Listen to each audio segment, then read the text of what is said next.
함께 볼 하나님의 말씀은 사무엘상 6장 1절부터 9절까지 말씀입니다. 한 절 한 절 함께 교독하도록 하겠습니다. 제가 먼저 읽겠습니다. 여호와의 궤가 블레셋 사람들의 지방에 있은지 7달이라.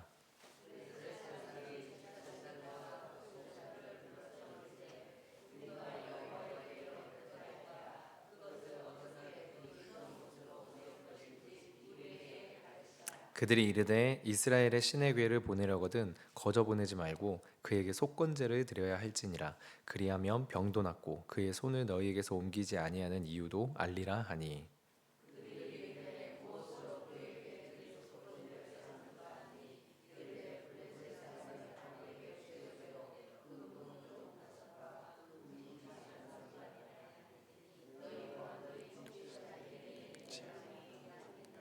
그러므로 너희는 너희의 독한 종기의 형상과 땅을 해롭게 하는 쥐의 형상을 만들어 이스라엘 신께 영광을 돌리라.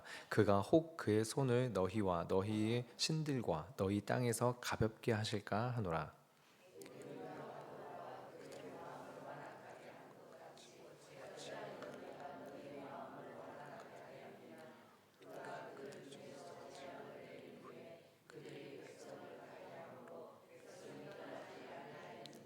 그러므로 새 수레를 하나 만들고 멍에를 메어 보지 아니한 젖나는 소 2마리를 끌어다가 소의 수레를 메우고 그 송아지들은 떼어 집으로 돌려 보내고.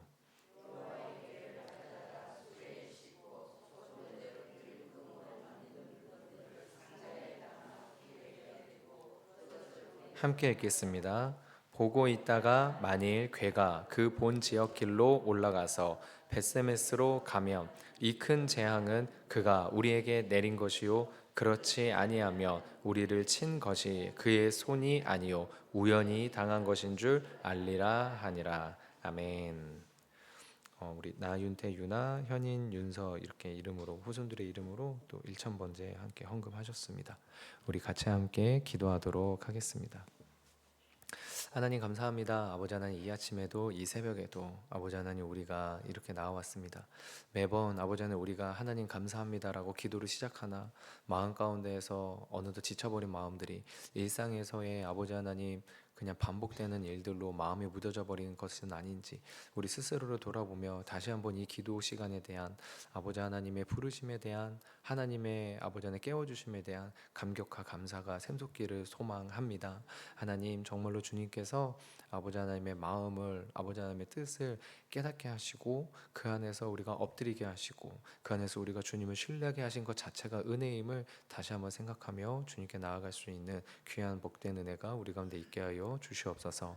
이 모든 말씀 나사렛 예수 그리스도의 이름으로 기도드리옵나이다. 아멘. 블레셋 사람들이 여호와의 궤로 말미암아 그들의 신도 그리고 그 신을 섬기는 그들 자신도 큰 고통과 절망에 빠지게 되었습니다.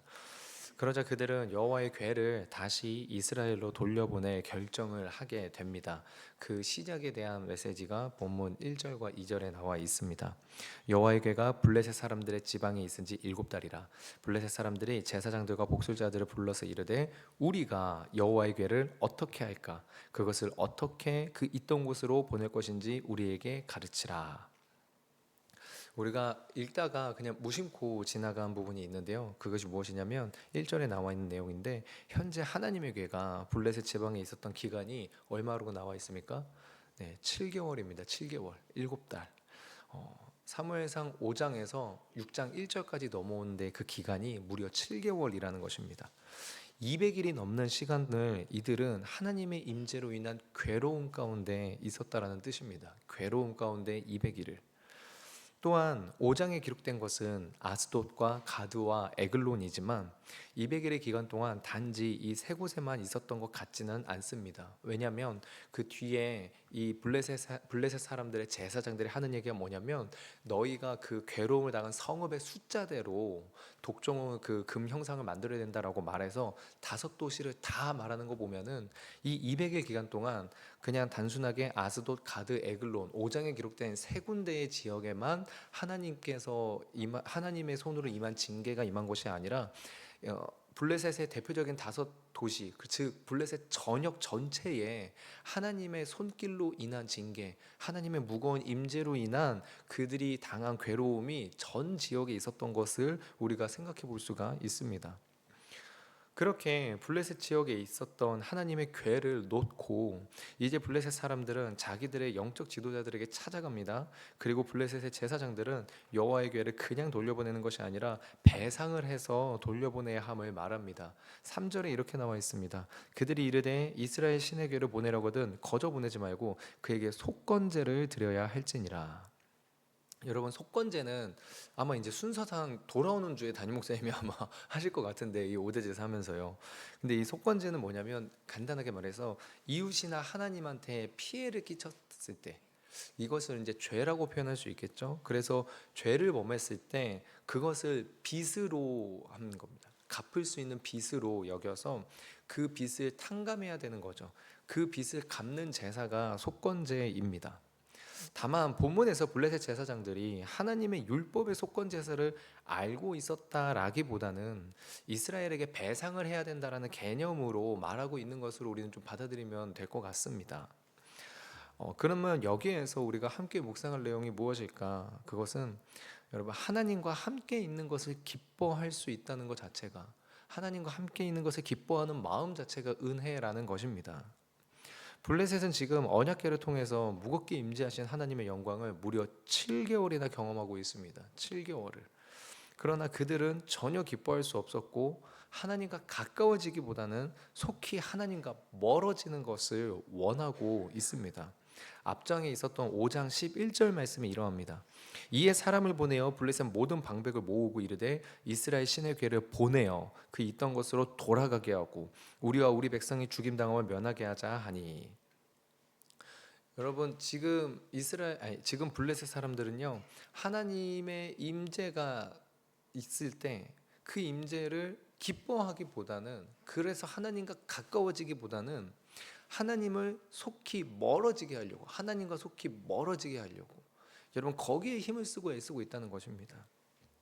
아니, 박 목사님, 지금 블레셋 사람들에게 임한 하나님의 임재는 그거 재앙 아닙니까? 징계 아닙니까? 아니, 그러면 당연히 피하고 싶고 멀어지고 싶은 거 맞지 않습니까? 만약에 이렇게 되물어 본다면 맞습니다. 맞습니다. 그게 당연하게 맞습니다. 우리 중에 어느 누구도 하나님의 징계를 기뻐할 분이 그렇게 없을 것이라고 생각합니다. 그렇게 많지 않을 것이라고 생각합니다. 그리고 그 사람 중엔 저도 역시 포함되고요. 저도 하나님의 징계가 만약 임한다면 그것을 피하고 싶지 기뻐하거나 즐거워하지는 못할 것 같습니다. 그런데 여러분, 놀랍게도 이 하나님의 징계가 괴롭지만, 하나님의 징계가 너무나도 힘들지만, 그렇기 때문에 하나님을 떠나야겠다라고 말을 한다는 것은 다른 것이라는 겁니다. 하나님의 징계가 괴로우니까 이 하나님을 나는 떠나야겠다. 하나님의 징계가 괴로우니까 하나님 도와주세요, 이 징계를 좀 줄여주세요, 이게 아니라 하나님의 징계가 괴로우니까 하나님을 우리에게서 멀리 떨어뜨려야겠다. 여러분, 이것은, 이 두 가지는 전혀 다른 것이라는 겁니다. 괴로움은 괴로움이지만 그 괴로움의 다음에 나오는 리액션, 우리의 반응이, 이 두 가지는 전혀 다른 반응이라는 것입니다. 사무엘하 24장 25절, 사무엘하 마지막 장의 마지막 절이 이렇게 되어 있습니다. 그곳에서 여호와를 위하여 제단을 쌓고 번제와 화목제를 드렸더니 이에 여호와께서 그 땅을 위한 기도를 들으심에 이스라엘에게 내리는 재앙이 그쳤더라. 여러분, 이 사무엘하 마지막 장 마지막 절에 나와 있는 이 문장이 왜 나와 있는 것이냐면, 다윗이 인구조사를 한 것이죠. 다윗이 인구조사를 해가지고 하나님으로 말미암아 징계를 받는데, 그 징계를 받을 때에 다윗이 다른 것이 아니라 우리가 여호와의 손으로 직접 징계를 받기를 원하나이다라고 해서 하나님이 그 이스라엘 지역에 질병을 퍼뜨리고 그때 당시에 수만 명의 이스라엘 백성들이 죽었습니다. 그렇게 되고 있을 때에 여러분, 그것이 어찌 괴로운 일이 아니겠습니까? 특히 여러분, 정말로 하나님 앞에서 하나님을 경험한 사람이고 하나님과 함께하는 사람이면, 그러면 그 마음 가운데서 영적으로 충만하고 깨끗하기를 소망하는 사람이면, 여러분, 그 마음의 도덕적 양심의 기준이 다른 사람들보다 높을 수밖에 없습니다. 자기의 범죄로 말미암아 자기 백성들이 고통받는 것을 보고 다윗의 마음 가운데 아유 내가 아니니까 다행이다. 여러분 결코 그런 마음이 있었겠습니까? 다윗의 마음 가운데 다윗이 정말로 부끄럽고 괴롭고 괴로워서 하나님 앞에 기도하고 간구하는 것입니다. 그리고 하나님 앞에 제사를 드리는 거죠. 여기에서 하나님 앞에 다윗이 하나님 너무나도 하나님의 징계가 힘듭니다. 아픕니다. 우린 그러니까 하나님 안 섬기겠습니다. 이런 모습이 나오지 않았다는 것을 주목해야 된다는 것입니다. 오히려 다윗은 하나님 앞에 번제와 화목제를 드렸습니다. 우리가 1월 첫 주 메시지와 이번 주에 들은 메시지로 기억하면 다윗은 징계를 받았음에도 번제로 자신을 온전히 하나님께 다 드리려고 한 거고, 다윗은 징계를 받았음에도 화목제로 하나님과 관계를 다시 화평의 관계로 돌리기를 원했다라는 것입니다. 무슨 뜻이냐? 하나님의 임재와 징계가 있어서, 그러니까 힘들고 괴롭고 두렵고 짜증나고 답답하니까, 그러니까 나는 하나님을 치워버릴래. 이것은 정말로 구원받은 자, 믿는 자, 성도의 자세가라고 할 수가 없다는 것입니다. 그렇기 때문에 하나님과 함께하는 것을, 비록 그게 징계같이 어려운 일이라 할지라도 하나님과 같이 있는 것을 기뻐하려는 마음과 원하는 마음이 있다. 여러분, 그것은 어마어마하게 큰 은혜라는 것입니다. 블레셋은 이방인이라서 하나님의 백성이 될 수 없는 것입니까? 아니요, 그렇지 않습니다. 7개월간 하나님의 징계의 기적을 보았습니다. 그들 스스로 하나님의 백성이 되기를 선택하지 아니한 것이고 하나님과 함께 있는 것을 원하지 않았습니다. 동일한 징계일 때 다윗은, 하나님의 마음에 합하다라고 말한 다윗은 그 징계 가운데에서 주여 우리를 용서하시고 우리를 더 주께 가까이 있게 하소서. 블레셋 사람들은 동일한 징계 가운데 빨리 여호와의 궤를 보내버리자, 떠나게 하자. 때때로 우리 삶 가운데에서 하나님이 고개를 돌리셨으면 하는 순간이 있습니다.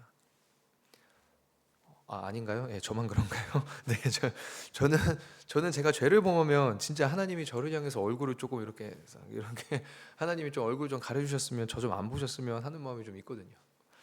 제가 죄를 지으면 그냥 하나님이 좀 모른 척 해주시거나, 아이 자식 그럴 수 있지, 막 하나님이 저는 좀 그렇게 반응해 주시기를 원합니다. 제가 하나님한테 그런 거 원합니다. 죄를 범하면 하나님과 함께 있는 것이 기쁘지가 않습니다. 굳이 징계가 떨어지지 않더라도요, 하나님을 생각만 해도 부담스럽고 거북합니다. 죄가 하나님과 저 사이에 마치 만리장성처럼, 베를린 장벽처럼 담을 쌓아가지고 하나님과 함께 있는 것을 거부하게 합니다. 죄가.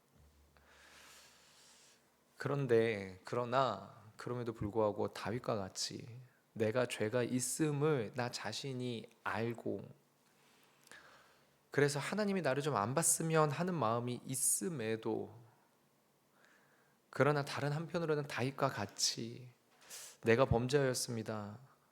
그러나 주님 나를 떠나지 말아 주시옵소서라고 주님과 함께 있고자 하는 마음이 생긴다면, 찔림으로 존재한다면, 주님과 조금이라도 화목하고자 하는, 하나님과 관계를 회복하고자 하는 마음이 내 안에 생긴다면, 여러분 그 마음은 정말로 큰 은혜를 받은 마음인 줄 우리가 믿고, 우리가 주님께 나아가실 수 있기를, 그리고 주님께 나아갈 수 있음 자체를 우리가 감사하고 기뻐하실 수 있길 소망합니다. 하나님과 함께 있는 것을 원하고 이것을 기뻐하는 마음, 하나님과 화목한 마음으로 나아가는 우리 모두가 되는 것, 그것이 은혜임을 깨닫는 우리 모두가 되는 것, 주님의 이름으로 축원드립니다. 짧게 두 번째로 묵상할 점은, 하나님의 일하심에는 제약이 없다라는 것입니다. 본문의 8절과 9절입니다. 여호와의 궤를 가져다가 수레에 싣고 속건제로들이 금으로 만든 물건은 상자에 담아 궤 곁에 두고 그것을 보내어 가게 하고, 보고 있다가 만일 궤가 그 본 지역길로 올라가서 베스메스로 가면 이 큰 재앙은 그가 우리에게 내린 것이요, 그렇지 아니하면 우리를 친 것이 그의 손이 아니요 우연히 당한 것인 줄 알리라. 여러분 지금 이 내용은 블레셋의 제사장들이 블레셋에 일어난 일이 우연히 일어난 일인가 아니면 진짜 여호와 하나님의 역사인가 끝까지 의심하고 시험하는 장면입니다.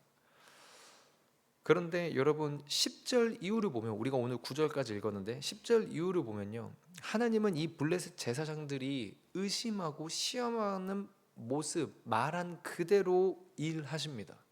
하나님께서. 여러분 앞선 사사기에서 이와 비슷한 모습을 기드온이 보여주고 있는 것을 기억하십니까? 양털 하나를 가져다가 하나님 이 양털에만 이슬이 임하게 하시고 주변은 다 마르게 하소서. 그 다음날 그대로 됐는데 기드온이 다시 한번 하나님한테 나가서 하나님 반대로 양털만 멀쩡하고 나머지는 다 이슬에 적게 하소서. 마치 기드온이 하나님 앞에 이것이 이렇게 된 일이면 하나님의 일이고 아니면 이건 우연히 된 일이다 라고 생각하는 것과 같이 블레셋 사람들이 하나님을 의심하고 하나님의 역사에 대해서 확인하고 시험해 보려고 하는 거죠. 근데 아니 기드온은 그래도 사사니까 그럴 수 있다고 쳐도 블레셋 제사장은 그 이방신 다곤을 섬기는 제사장이 말한 대로 하나님께서 일하신다? 여러분 이게 조금은 어색하게 느껴지시지 않습니까? 그러나 이것을 어색하게 여기는 것도 우리들의 생각이고 우리가 하나님의 영역을 제한하는 것일 수 있습니다. 하나님은 하나님 자신의 영광을 드러내실 때 하나님이 하나님 되심을 나타내려고 하실 때 이방인의 말이라고 하나님의 역사에 제약을 받고 반드시 믿는 자의 말을 통해서만 일하시는 그렇게 속박당하시는 하나님이 아니십니다. 비록 이방의 우상신을 섬기는 제사장이지만 하나님은 그들이 진짜 하나님의 역사를 확인하고자 할 때 하나님은 그들에게도 응답을 해 주십니다. 그들에게도 21세기를 사는 오늘날에 여러분 우리 저 북녘의 땅에 있는 북한이나 아프리카나 중동에서요 종종 성경에서 말하는 기적들이나 환상과 예언들이 일어나고 있다는 선교사님들의 간증을 듣곤 합니다. 저 북녘의 땅이나 아니면 아프리카 중동 같은 지역에서요. 그런데 한국에서는 드물죠. 한국에서는 좀 드뭅니다. 여러분 왜일까요? 여러분 의외로 이유는 간단하게 우리가 볼 수 있습니다. 그것이 무엇이냐면 그들에게는 아프리카나 그 이슬람권에 있는 중동이나 아니면 저 독재 체제 가운데에서 있는 북녘의 땅에서는요 성경을 마음대로 읽을 수가 없습니다. 성경 말씀을 제대로 쉽게 접할 수가 없죠. 마음의 말씀 자체에 대해서 접할 기회도 없고 마음 가운데 그 틈이 벌어질 어떠한 접점도 없습니다. 그러니까 하나님이 강권적으로 택하신 백성에게 성경에서 나타난 기적 그 자체를 21세기인 오늘날에도 그 지역에서는 펼쳐 보여주십니다. 그러나 21세기 대한민국은 눈을 돌리면 교회가 없는 곳이 없습니다. 인터넷에 접속만 하면 수많은 설교와 성경 공부에 관한 컨텐츠들이 있습니다. 하나님은 대한민국에서는 역사할 수 없는 분이고 저 다른 나라 선교지에서만 역사할 수 있는 분이냐? 아니요, 그렇지가 않습니다. 하나님은 동일하게 역사할 수 있는데 우리가 보기에는 이게 왜 하나님이 굳이 여기에서는 안 하시나라고 할 때에 하나님께 중요한 것, 우리에게 정말로 하나님이 주시고자 하는 것은 말씀이기 때문에 그 말씀이 이미 자유롭게 주어져 있고 이미 귀한 말씀을 믿음의 숱한 선배들께서 많은 기록과 영상과 매체들로 남긴 대한민국 안에는 결국에는 우리의 마음의 문제인 것이지 강제적인 힘이 역사한 것이 아니기 때문입니다.